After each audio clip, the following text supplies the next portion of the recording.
Boa tarde a todos. Dando continuidade aos seminários do nosso programa, hoje nós temos o prazer de receber aqui a professora Maria do Carmo Soares de Lima, que é professora da UFPE, que vai falar sobre alguns processos estacionários envolvendo expansões da distribuição Lindley. A professora Maria do Carmo, ela possui graduação em licenciatura em matemática, mestrado e doutorado em estatística, todos pela Universidade Federal de Pernambuco, a UFPE. Dentre outras coisas, ela já foi coordenadora do programa de pós lá na UFPE.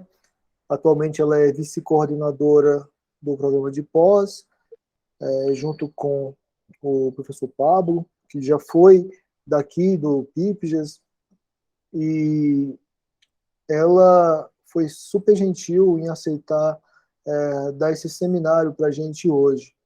Então, Maria do Carmo, muito obrigado por ter aceitado. Eu gostaria de passar a palavra a você. Boa tarde a todos. Eu gostaria de, primeiramente, agradecer o convite. É um prazer participar aqui desse ciclo de seminário de vocês. E hoje eu vou tentar falar um pouquinho sobre alguns processos estacionários que eu venho trabalhando juntamente com o professor Abraão Nascimento, que também é daqui da UFPE. E aí eu vou falar um pouquinho de como a ideia disso aqui tudo começou, tá certo? A gente Eu tive essa ideia bem antes da pandemia. E aí, na verdade, o que acontece? Eu trabalho muito com novas distribuições. E a gente tem um problema, assim, grande nessa área, porque eu costumo dizer que trabalhar com novas distribuições é como cria de coelho, assim. Dá um bocado, né? E aí, como vem durante algumas décadas crescendo essa publicação em novas distribuições, a gente não tem uma motivação forte para propor, né? E aí eu vim notando isso na medida em que eu publicava, em que eu tentava publicar os meus artigos, junto com o professor Gauss, que foi meu orientador lá do doutorado. E aí eu disse, ó, tá faltando alguma coisa para a gente conseguir motivar melhor essas novas distribuições, ou até mesmo para trazer uma contribuição diferenciada em distribuições que já existem, né? Existem muitas distribuições na literatura de teoria de novas distribuições, e a gente precisa avançar um pouco mais nesse contexto. E aí veio a ideia de trabalhar com séries temporais. Por que não unir a questão de novas distribuições com séries temporais? Inicialmente eu não pensei em séries temporais, inicialmente eu pensei na parte inferencial no que diz respeito a aprimoramento de testes, que foi o que eu trabalhei na minha dissertação de mestrado. Só que eu tive um certo trauma lá na época, né? Trabalhar com aqueles cumulantes, as distribuições, elas não funcionavam, não modelavam muito bem determinados tipos de conjunto de dados. E aí eu tive um trauma, eu disse, eu não quero trabalhar isso com mais isso nunca mais. E aí, se aparecer algum aluno para trabalhar bem, mas para eu sentar e fazer conta, eu disse, não quero mais isso, eu quero fazer uma coisa diferenciada. E aí eu pensei em séries temporais, que foi na época que eu conheci o Abraão, e joguei essa ideia para ele, e aí a gente começou, acho que em 2018, mais ou menos, a trabalhar com isso. E aí o que acontece? Antes de falar como é que a gente juntou essas duas ideias, eu estou fazendo aqui uma breve revisão dessa teoria de novas distribuições, para quem não conhece, tá?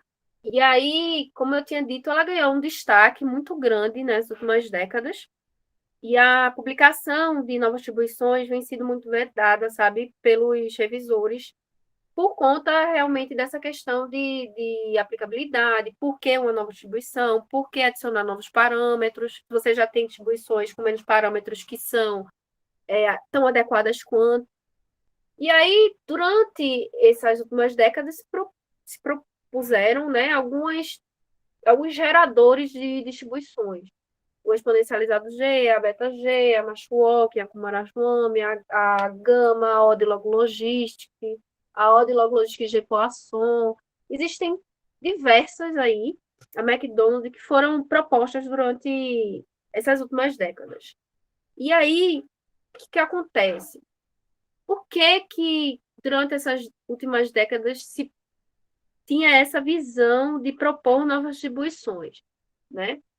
Existem alguns motivos que são bem simples para a gente colocar como resposta essa pergunta.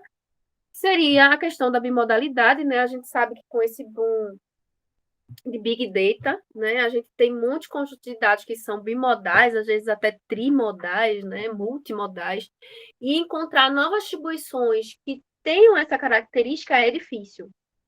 E aí, com a adição de parâmetros, atribuições que são já conhecidas na literatura, a gente consegue, às vezes, obter distribuições que têm essa característica, tá?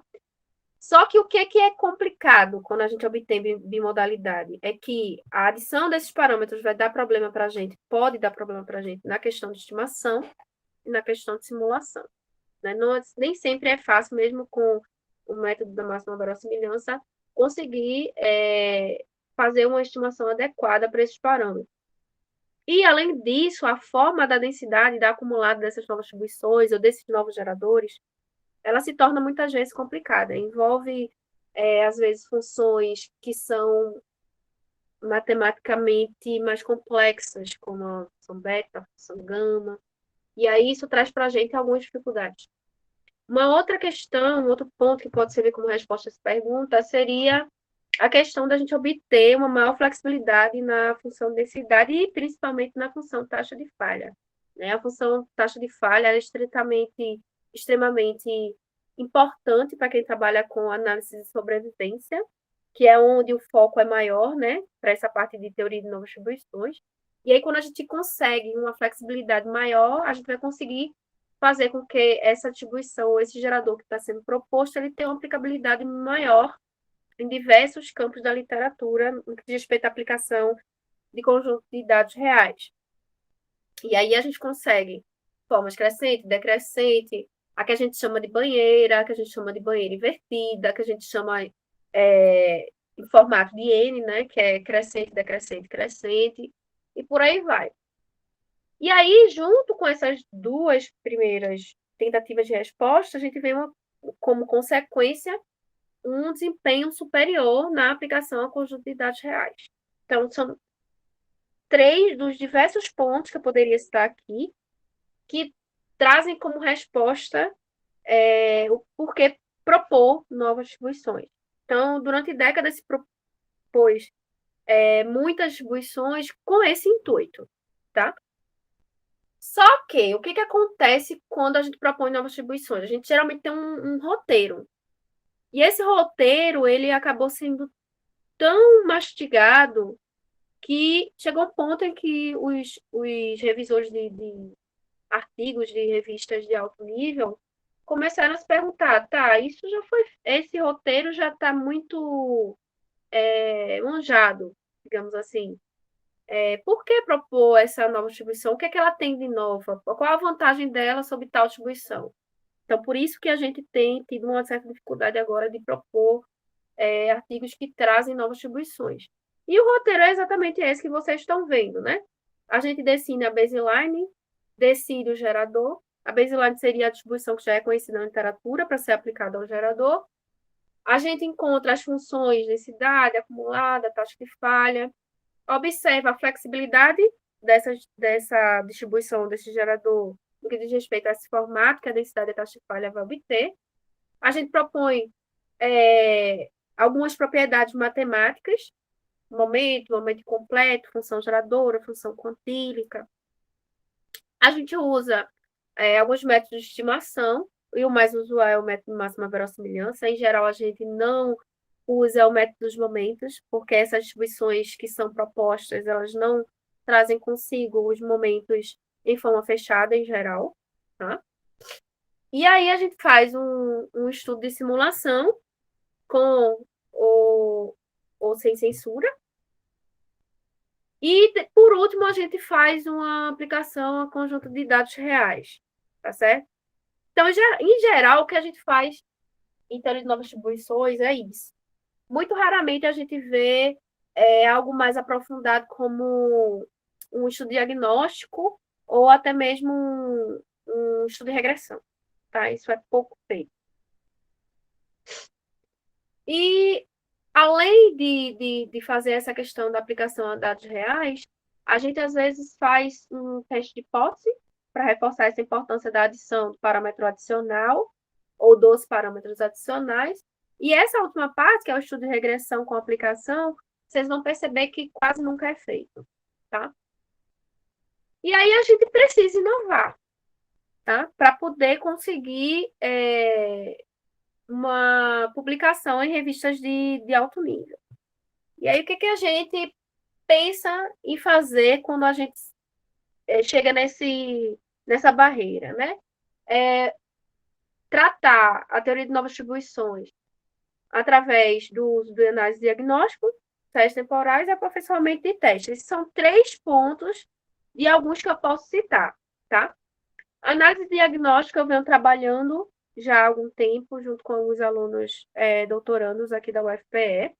Séries temporais é o que eu vou trazer para vocês aqui, tá? Que é fruto de trabalho de dissertações e teses, dissertação finalizada e teses em andamento, e aperfeiçoamento de testes, que é o que eu ainda não fiz por conta do meu trauma aí com a minha dissertação, mas quem sabe aí eu coloco isso para frente, que é algo que a gente não tem visto, tá? Principalmente de teste em distribuições recentes, assim, mas novas no contexto de teoria de novas distribuições, a gente não tem visto nada nesse contexto. E aí, a ideia central dessa apresentação que eu quero trazer para vocês é pegar algumas distribuições que são extensões da Lindley, tá? E fazer um estudo no sentido de processos estacionários. A primeira distribuição que eu decidi trazer aqui para vocês, que é uma extensão da Lindley, é essa gama Lindley, tá? Existem várias gamas Lindley, inclusive uma delas foi proposta por mim na minha tese de doutorado, mas não foi essa que eu peguei. E eu não peguei essa porque a atribuição gama Lindley que eu propus, ela envolve a função gama e a gama incompleta. E aí, por se tratar de funções um pouquinho mais complexas na sua forma de densidade acumulada, ficaria mais complicado trazer ela para esse contexto de processo estacionário. E aí eu vou explicar um pouquinho mais para frente por quê, tá certo? Por que eu escolhi extensões de Lindley? Tá? A Lindley, por si só, ela tem uma função densidade acumulada que ela vem na forma muito simples. Né? Ela não tem funções matemáticas mais complicadas. No máximo, envolve aquela função exponencial. Então, as extensões da gama Lindley, a depender do gerador que a gente escolha, também são simples. Então, eu escolhi trabalhar com extensões da gama Lindley. Essa gama Lindley em específico que eu vou usar aqui no primeiro momento, ela foi proposta lá em 2015 e ela é uma mistura de distribuições gama Lindley. Gama de parâmetro 2 lambda e Lindley de parâmetro lambda, né? Como ela é uma mistura, vai ter pesos, né? O peso para gama é beta menos 1 sobre beta e o peso para Lindley vai ser 1 sobre beta. A mistura ela é um dos métodos utilizados por quem trabalha com teoria de novas distribuições para gerar novas distribuições, tá? E é um método interessante porque, como é uma mistura, ela vai ser uma soma de duas distribuições que vai ter os seus respectivos pesos. Então, se você escolhe direitinho a distribuição que você está trabalhando, a forma geral da densidade da acumulada também vai ficar assim. Nesse caso, ele usou a gama, eles usaram a gama e a Lindley. E aí, a gente vai dizer que uma variável aleatória x vai seguir uma gama Lindley com parâmetros lambda e beta, onde beta seria o parâmetro que envolve o peso, né? Os pesos. Se a sua densidade e acumulada são dadas respectivamente por essas duas fórmulas aqui, tá? Nota que a densidade acumulada não tem uma forma muito complicada, tá? Lambda vai ser o parâmetro de escala e beta é o parâmetro de forma, ambos positivos, e a gente vai estar com o suporte aí nos reais positivos. Por que que, além de ter uma forma simples, eu escolhi a gama Lindley? Para o que a gente vai precisar, a gente precisa tomar variáveis aleatórias que tenham valor esperado e variância em forma fechada, tá certo? Quando eles têm essas duas propriedades em forma fechada, a gente consegue trabalhar algumas propriedades do processo que a gente vai propor de forma bem tranquila, tá? E aí, essa distribuição em si, ela tem esperança e variância em forma fechada. Vejam também que são estruturas muito simples, não envolvem nenhuma função, inclusive, nenhuma, absolutamente nenhuma, nem exponencial. E aí, isso vai trazer uma facilidade para a gente quando a gente for calcular algumas coisas mais adiante, tá certo? Como foi que eu construí o processo? Esse processo aqui, gente, a gente pensou primeiramente em fazer um modelo autorregressivo, tá? De ordem 1. Modelo autorregressivo de ordem P, ele está sendo feito ainda. Existem algumas complexidades em se fazer, inclusive sendo ele de ordem 2, tá? Um aluno de doutorado meu está desenvolvendo essa ideia, e não é simples. A gente está escolhendo ainda o caminho pelo qual a gente vai trilhar, tá? Mas não é simples. E não é simples porque a gente vai precisar usar conhecimentos de transformada de Laplace. Então, eu vou começar aqui a estrutura dele e eu vou explicar para vocês um pouquinho mais tarde como foi que a gente fez tudo isso. A gente pegou lá um processo estacionário, tá? Contribuição marginal gama Lindley, e aí a gente propôs o processo gama Lindley autorregressivo de ordem 1, que é dado aqui nessa equação 2. Esse ρ aqui, ele é um valor entre 0 e 1, né? Fechado em 0 e aberto em 1. Vai ser o nosso coeficiente autorregressivo. E esse êpt aqui, eu estou considerando que é uma sequência de variáveis aleatórias independentes e identicamente distribuídas. O grande problema desse modelo aqui que a gente vai construir é descobrir a densidade desse êpt. A gente levou, gente, eu acho que em torno de 3 meses para desenvolver essa conta. Foi muita conta, muita conta. A coisa foi tão complexa que a gente teve que pegar o papel ofício, colocar ele na horizontal e, em alguns momentos, colar 2 papéis, assim, um do lado do outro, porque a conta é muito grande, tá? E aí, a gente vai considerar esse êpt aí, variáveis aleatórias e d, tá? E o que acontece? Como eu estou falando para vocês, o grande desafio foi encontrar a distribuição para a sequência de inovação. E aí, para isso, a gente usou a transformada de Laplace, tá? Se eu considerar φxt e φ epsilon t, as transformadas de Laplace, respectivamente, xt e epsilon t, a gente conseguiu, após algumas manipulações, porque obter isso aí é simplesmente fazer uma integral, né? Essa parte aqui não foi difícil, tá? A gente obteve isso aqui, depois, para obter a de epsilon, era só fazer essa aqui aplicada em S, dividido por essa aqui aplicada em ρS, e aí a gente obteve essas duas equações aqui. Isso aqui não foi difícil, o problema foi encontrar mesmo a densidade.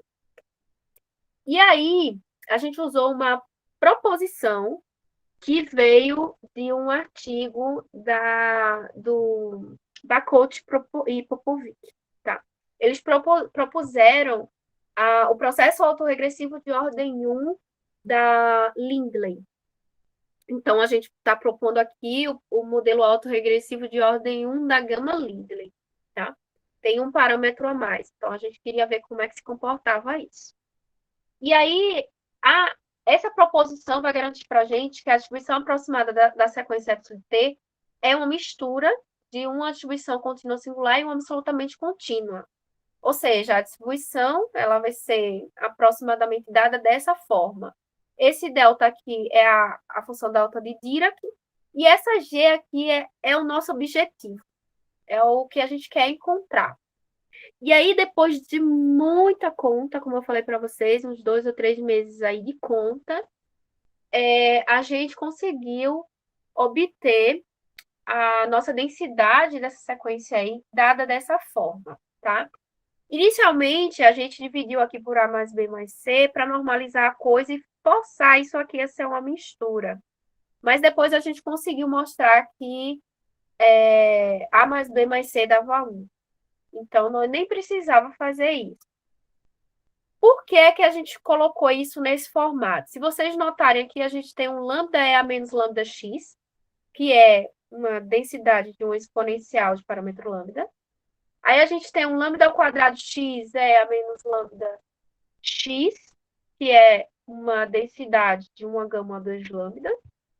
E a gente tem esse aqui, ó, lambda beta mais beta sobre ρ EA menos lambda beta mais beta sobre ρx, que é a densidade de um exponencial de parâmetro lambda beta mais beta sobre ρ. Ou seja, a gente consegue expressar, de fato, a densidade de uma dessa sequência εt como uma mistura, tá, de algumas coisas de algumas distribuições que a gente conhece. Nesse caso, a delta de Dirac, que é a exponencial lambda, gama 2 lambda, e a exponencial com esse parâmetro aí, lambda beta mais beta sobre ρ. Isso aqui, gente, facilita muito para a parte computacional. Quando a gente vai colocar isso aqui no R, como exponencial e gama são distribuições que são facilmente implementadas no R, até tem, né, as funções já prontas, a gente consegue escrever a densidade do nosso erro dessa forma. Então, isso aqui parece simples, mas não é, gente. Foram 3 meses de conta e não foi nada fácil. Então, assim, para vocês terem ideia, isso foi um produto de uma dissertação, tá? E eu digo a vocês, só foi feito porque a aluna era muito boa, que é a nossa doutoranda agora, a Alice Buarque. Ela é muito boa. Mas só foi feito porque foi ela. Eu acho que se fosse um aluno mediano, não saía, não. Tá? Foi muita conta mesmo. E aí, a partir disso, a gente conseguiu desenvolver algumas propriedades estatísticas condicionais, porque a gente está fazendo um modelo condicional, tá? O que acontece? Um processo condicional, depois que saem as contas, a parte computacional é super simples. Já o processo não condicional, a parte matemática é simples, mas a parte computacional já é mais complexa. Então, assim, eu atualmente estou trabalhando com os 2 tipos de processo, condicional e não condicional. E a gente consegue ter esse feeling aí, tá certo? No caso da Alice, a gente trabalhou com processo condicional. Então, teve a dificuldade toda aí, 2, 3 meses na parte matemática, mas depois que a matemática saiu, a parte computacional saiu rápido. Depois que a gente conseguiu lá toda essa parte aí da densidade da sequência epsilon de t, a gente fez algumas propriedades matemáticas e conseguiu expressar, né, os K passos à frente do processo, x tem mais K no caso. Dessa forma aqui, a gente fez substituições recursivas e obteve essa equação 3 aí. E aí, quando a gente aplica o valor esperado, usando a propriedade de independência das εt, né, e o fato de o processo ser estacionário, a gente consegue a esperança condicional do processo através dessa equação aqui. Também as contas são simples, não teve nenhuma dificuldade nessa parte aqui. E tudo isso aqui envolve a equação de valor esperado da nossa gama Lindley. Por isso que é tão importante a gente ter a escolha da distribuição de tal forma que a esperança e a variância sejam de forma fechada, tá? Porque isso vai contribuir para a gente conseguir encontrar o valor esperado e a variância. Então, por exemplo, a variância condicional do processo, tá vendo? Aqui eu botei para vocês enxergarem um pouco. Ela vai depender da variância de XT, que é a nossa gama Lindley, tá? Então, como a gente tem forma fechada, basta substituir aqui, a gente tem a variância condicional. E aí, além dessas duas propriedades condicionais que a gente também consegue a transformada em Laplace em forma condicional, que é calculada a partir dessa esperança condicional aqui. E aí, se a gente fizer algumas manipulações algébricas, que também são simples, né? Não tem muita dificuldade, a gente consegue esse resultado. Então, note que no máximo, ó, o que a gente consegue aqui de coisa diferente, de função matemática diferente, é a exponencial. Também nada muito complicado. E aí, outras propriedades que a gente consegue desenvolver a partir disso aqui é o run probability, tá? Que é normal quando a gente trabalha com set temporal, que é uma medida que vai avaliar o comportamento de uma amostra lá do nosso processo. Isso também foi avaliado lá, né, na dissertação da Alice e está no artigo que foi publicado na Environmetrics, tá? Mas eu não vou mostrar aqui essas propriedades por questão de tempo. Eu vou mostrar aqui para vocês a parte de estimação e aplicação que a gente fez, tá? A gente escolheu uma aplicação que foi uma aplicação utilizada pelo Bacot e Popovic, porque a gente queria avaliar o comportamento da Lindley, do processo Lindley AR1, com o comportamento do nosso, que é uma extensão, né? A gama Lindley AR1.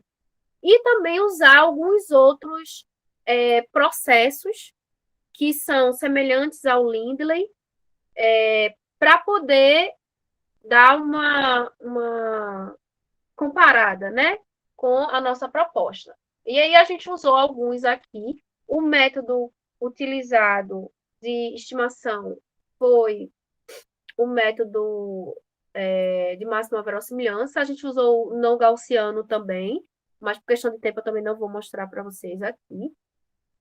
Mas o que a gente usou aqui para comparar mesmo todos esses processos aí foi o IC, o BIC e o RNCE. Então, o que a gente sabe? Que quanto menor forem essas medidas, a gente consegue ter um melhor ajuste aí do processo proposto. E aí, se vocês perceberem aí, a gente teve a nossa proposta, como sendo a melhor entre todas essas outras aqui que foram comparadas. Esse lar aqui é o Lindley autorregressivo de ordem 1, que foi o proposto pelo Bacot e Popovic. Então, você vê que realmente o nosso tem um desempenho maior. E aí, a ideia de todo esse aparato aqui é tentar fazer uma extensão ainda maior, colocar a ordem P maior que 1, para também analisar como é que vai ficar isso aí. Aí a gente já tem um aluno de doutorado trabalhando nisso, e a ideia é que ele trabalhe com a nossa proposta sendo de ordem P, com P qualquer, diferente de 1, e que faça além, que ele trabalhe com médias móveis e que trabalhe com o mais geral, que é o ARMA, tá? Mas isso ainda está em desenvolvimento e a gente espera que ele consiga aí desenvolver todo o processo para defender, eu acho que daqui a uns 2 anos, que ele tem uns 2 anos para defender. E aí, nesse contexto, eu vou mostrar para vocês outras ideias que a gente está tendo, mas que não está finalizado ainda, tá? A primeira, ela já foi publicada no Environmetrics, como eu falei para vocês, e os dados, sim, que eu esqueci de dizer para vocês que dados são esses, né? Eles dizem respeito à parte hidrológica, tá certo? A gente pegou dados de informações do Lago Hudson, e aí a gente conseguiu modelar bem o nosso processo proposto quando comparado com os outros processos que existem na literatura. Aí sim eu vou para a nova ideia que a gente está tendo. Eu só estou trabalhando com extensões de Lindley, tá, no momento. O que eu tenho percebido é que quando a gente pega uma outra distribuição um pouquinho mais complicada, a gente vai ter mais problema ainda em trabalhar com o processo condicional. Então, eu decidi usar a Lindley. Para o processo não condicional, eu já usei algumas, como Lomax e acho que logística também. E aí, alguns alunos meus de mestrado trabalharam com a parte não condicional. Para a parte condicional, eu estou usando só Lindley, só expansão de Lindley. E aí, essa outra ideia aí é uma ideia que vai envolver a soma de Lindley. Esse artigo aí, que propôs a soma de duas Lindleys independentes, ele é muito recente, ele foi de 2020, fazendo pesquisas aí sobre as extensões da Lindley, eu descobri esse aí, e eu achei super interessante, então eu decidi dar uma olhada para ver se eu conseguia fazer um processo autorregressivo de ordem 1 que não desse tanto problema. Eu costumo dizer que é assim, se a gente faz a primeira vez, é muito difícil. Aí a gente vai fazendo, a coisa vai ficando mais simples. Então, esse aqui foi o segundo trabalho que eu desenvolvi com o Abraão, que envolve essa ideia de condicional. E eu digo para vocês, quando eu peguei essa ideia, ela saiu assim no mesmo dia. Foi meia hora de conta, no máximo. Mas aí eu já tinha também assim, algum traquejo com as dificuldades que eu poderia encontrar. E eu fiz isso rapidinho. Então, passei a ideia para ele, a gente estava com uma aluna em comum, e aí ele está me ajudando a orientar essa aluna, e a aluna também é muito boa, a gente conseguiu desenvolver, tá? Então, é um processo que está em andamento, a vias de apenas escrever para submissão. E aí, essa distribuição aí, o contexto dela é mais na área bayesiana, tá? Ela foi proposta mais nesse sentido, mas a gente decidiu pegar ela para fazer um enfoque em séries temporais. E aí a gente pega a soma de duas variáveis aleatórias independentes e a gente vai chamar essa distribuição nova aí de 2S Lindley, tá? A estrutura da densidade é dessa forma e da acumulada dessa forma. Como ele pegou duas Lindleys de mesmo parâmetro, a gente constrói uma distribuição de apenas um parâmetro, tá? Então, você vai ter uma estrutura extremamente simples para densidade e extremamente simples para acumulado. Isso também facilita um bocado.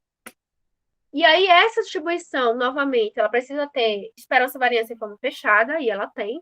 Veja que é muito simples essas propriedades matemáticas dessa nova distribuição. A gente conseguiu também, de forma muito simples, encontrar a transformada de Laplace, tá? Dessa variável aleatória, que é dada por essa equação 4, e, consequentemente, a transformada de Laplace para o erro também vai ser muito simples, que é dividir isso pelo o φ de x aplicado em ρs. Então, também foi muito simples, tá? E aí, quando a gente fez isso, a gente conseguiu, usando aquela mesma proposição do Bakhot-Propovic, encontrar a densidade da nossa sequência epsilon de t como uma mistura, tá? E aí, aqui, notem que eu não normalizei, porque aqui, de maneira rápida, a gente também conseguiu mostrar que a soma desses coeficientes aqui dava 1, então, de fato, é uma mistura. Só que aqui, para minha surpresa, foi uma mistura de mais de 3 distribuições. Então, a gente teve aqui a gama 4 teta, né? Vocês veem aqui. A gama 2 teta mais 1 rho. Aqui, a exponencial de parâmetro teta mais 1 sobre rho. Aqui, a gama de 3 teta.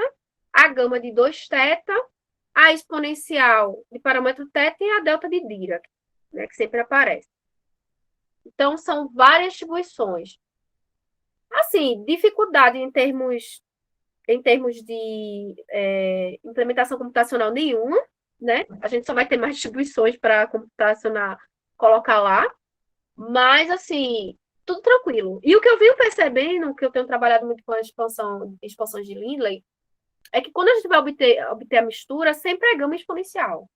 Gama exponencial sempre, tá? Eu vou mostrar para vocês uma outra distribuição que a gente está usando aqui, que também é gama exponencial. Então, assim, eu não sei se é algo que é característico das expansões da Lindley, mas o que eu tenho notado é sempre isso.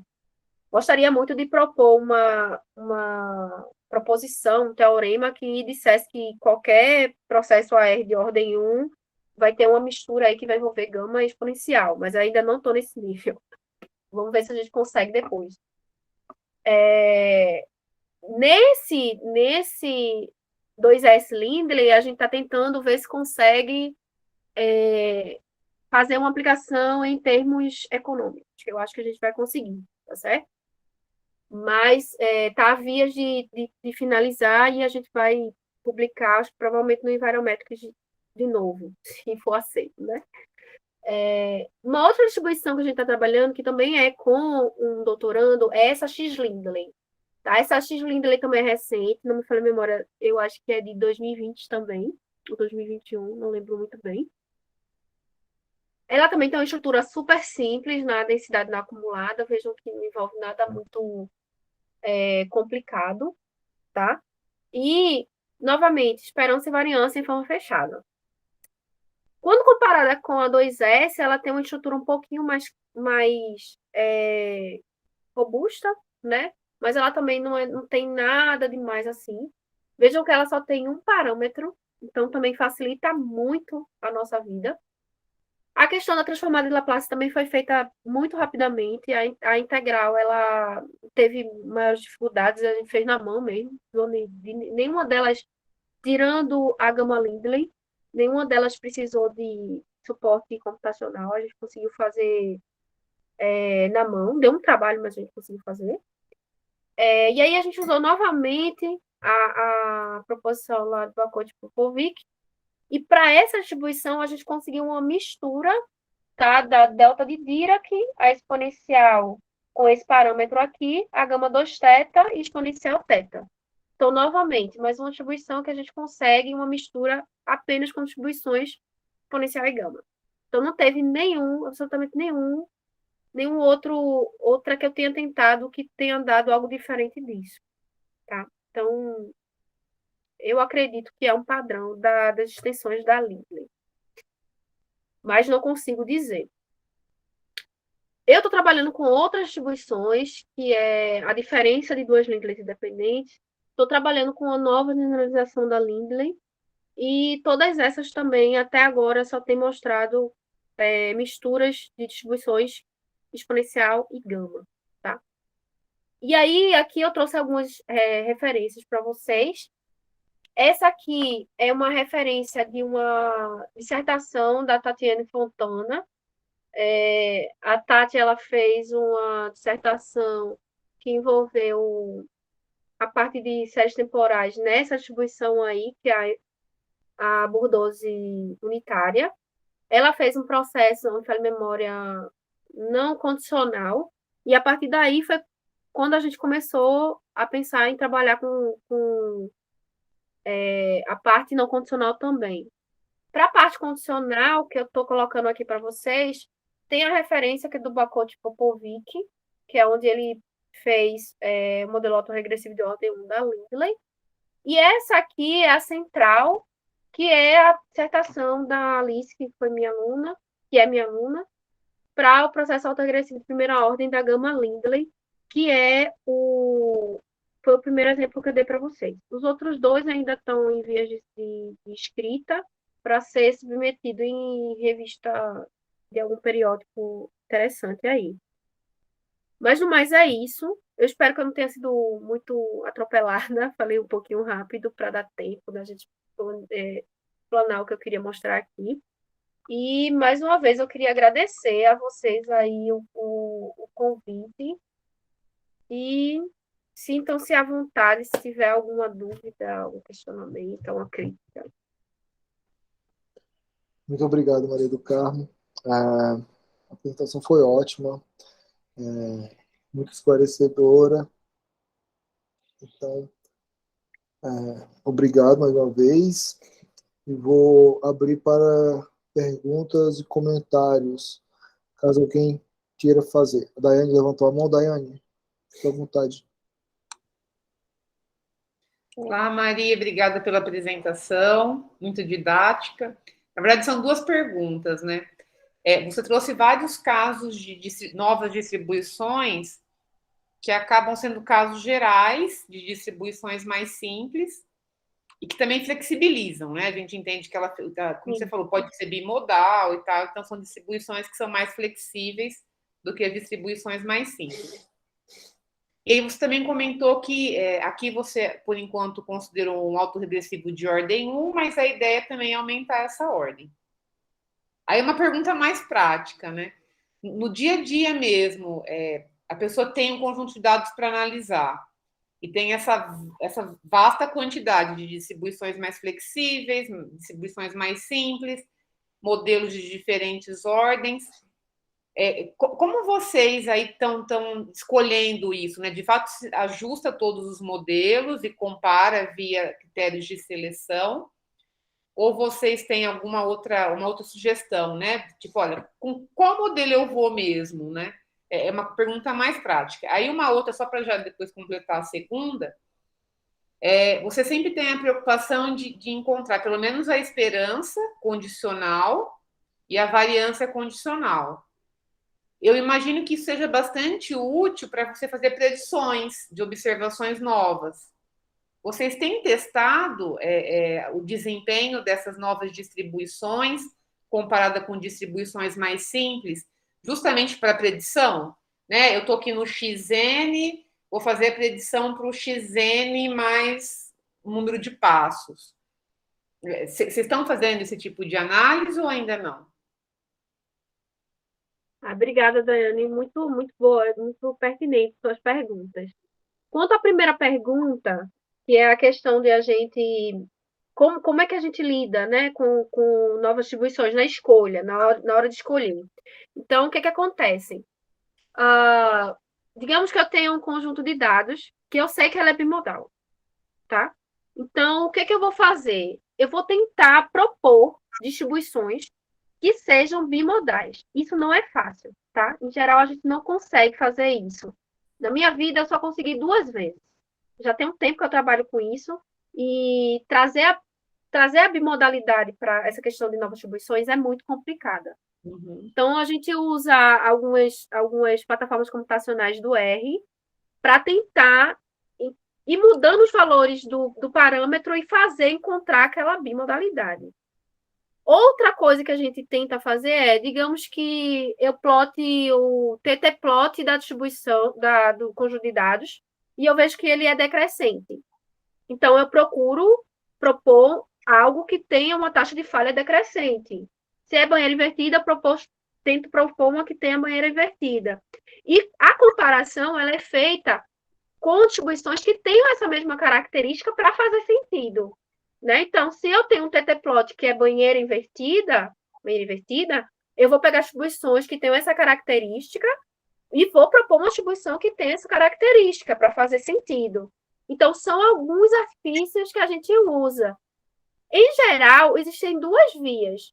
A via de vou propor uma distribuição, porque, assim, eu quero estender uma já existente, eu tenho alguma ideia de geração, e depois procuro o conjunto de dados. E tem outra via. Primeiro eu tenho um conjunto de dados, eu quero propor uma distribuição que tenha uma característica semelhante a isso aqui. Em geral, a gente vai mais no primeiro caminho. No segundo caminho, a gente vai muito quando a gente está no contexto médico, sabe? Por exemplo, Covid. Então, eu já tive situações em que eu tive dados de Covid, e aí o sentido foi oposto. Eu queria propor uma distribuição que tivesse aquela característica daquele conjunto de dados, porque aí faz sentido. Eu espero... Eu respondi essa sua primeira? Sim. A pergunta é realmente nessa direção, né? Se eu tenho que estimar todos os modelos e depois ver critérios, mas de fato não. Olhando o comportamento dos dados, isso pode te dar um indicativo de qual modelo é mais adequado. Isso, eu olho mais para o conjunto de dados. Assim, uma coisa que geralmente a gente usa muito, por exemplo, se o conjunto de dados é de fadiga, eu já sei que a Bidmon-Saunders ela vai ser muito boa. Porque a Bidmon-Saunders ela é muito flexível para esse tipo de conjunto de dados. Então, ela vai estar lá. as extensões dela vão estar lá. Então, assim, a gente que trabalha muito com esse tipo de contexto, a gente já sabe muito para onde vai. Por exemplo, a Lindley, que é essa que eu trabalhei aqui, ela é muito boa para conjunto de dados médicos, muito boa. Então, se a gente consegue um conjunto de dados médicos interessante, fazer a Lindley ou uma extensão, alguma extensão é interessante, como eu apliquei lá no João Pessoa, né? Eu fiz a quase Lindley para dados de dengue, de chikungunya, de zika, de covid, então ela se dá muito bem. E aí a gente faz uma concorrência dela com outras extensões da Lin. E aí faz sentido, a gente pode olhar nesse sentido também, se quiser. Mas, em geral, a gente usa a característica do conjunto de dados e o nosso conhecimento prévio, de que aquelas distribuições têm aquelas características. Entende? Perfeito, obrigada.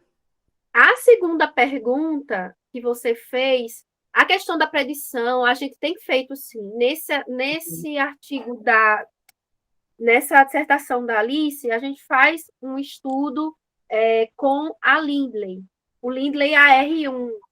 Aí a gente compara o desempenho do nosso com o do AR1, que foi o do Bakot Popovic. E aí a gente consegue ver que o desempenho do nosso ele é melhor, é superior, digamos assim, ao desempenho do AR1 da Lindley, entendeu? Mas, assim, essa questão de predição, de previsão, a gente ainda precisa aprofundar um pouco mais. Porque, você sabe, é um ano de dissertação, a gente já teve 2 ou 3 meses só de conta, e aí, assim, é muita coisa.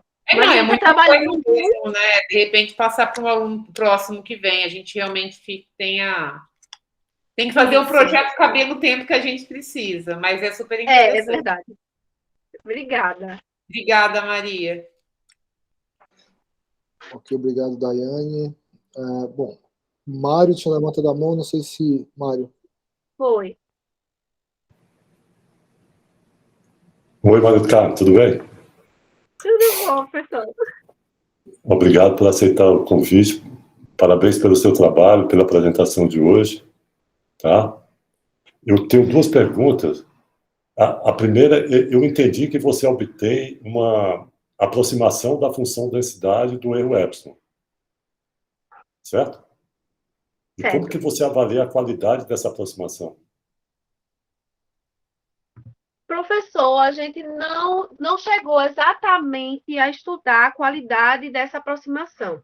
A gente usou um resultado do Bakot Popovic, a gente refez a prova dele, porque se vocês forem olhar, eu vou tentar ser o mais ética que eu posso aqui, mas o artigo do Bakot Popovic, ele teve algumas falhas. Inclusive, o Bakot ele foi revisor do nosso artigo do Environmetrics.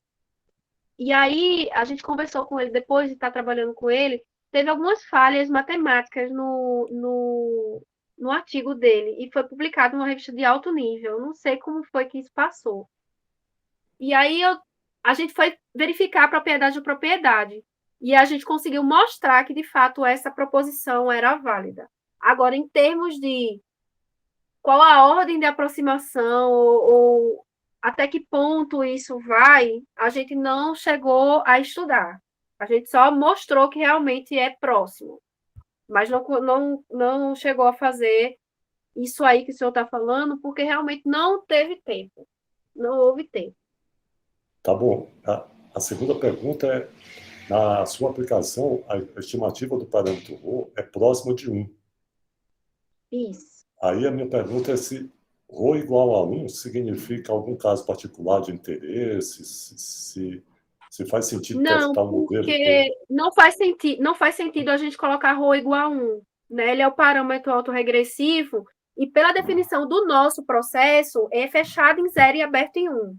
Então, ele pode ser próximo de 1 tanto quanto se queira ou se obtenha, mas igual a 1 ele não pode, por conta da estrutura do processo, né? Lá na estrutura do processo tem 1 menos ρ.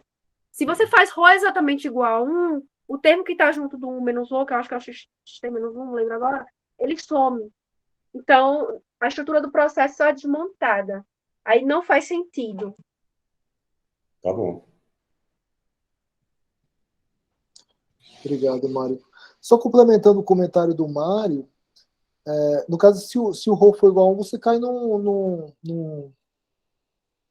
passeio aleatório, não é isso? E aí você...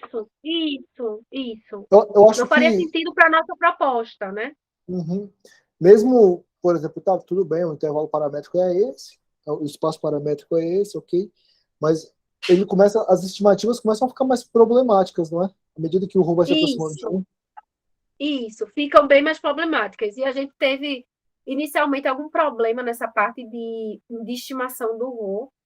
E aí, depois de muito estudo computacional, a gente conseguiu resolver.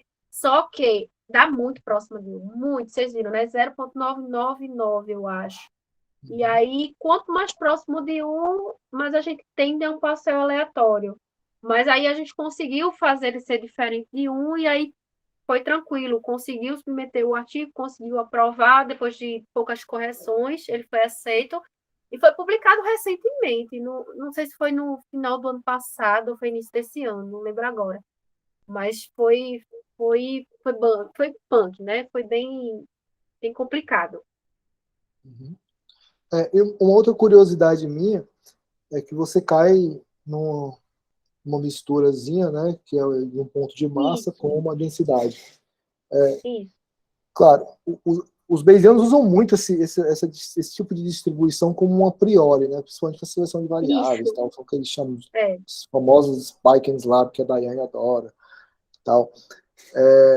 Uma condição muito comum, não vou falar condição, mas um caso muito comum é quando essa densidade que faz parte da mistura ela é simétrica, né? Em geral, eles usam o ponto de massa no zero, mais uma densidade que é simétrica, em torno de zero. No seu caso, isso não acontece, né? Aliás, não. Em nenhum que eu trabalhei. is- Em é, nenhum que eu trabalhei. uhum, tá. Mas, ao mesmo tempo, é curioso, porque você tem um ponto de massa no zero, ou qualquer outra coisa densa à direita do zero, né? É, Isso não traz algum problema para o erro? Em geral, as pessoas, pelo menos no caso usual, digamos assim, né?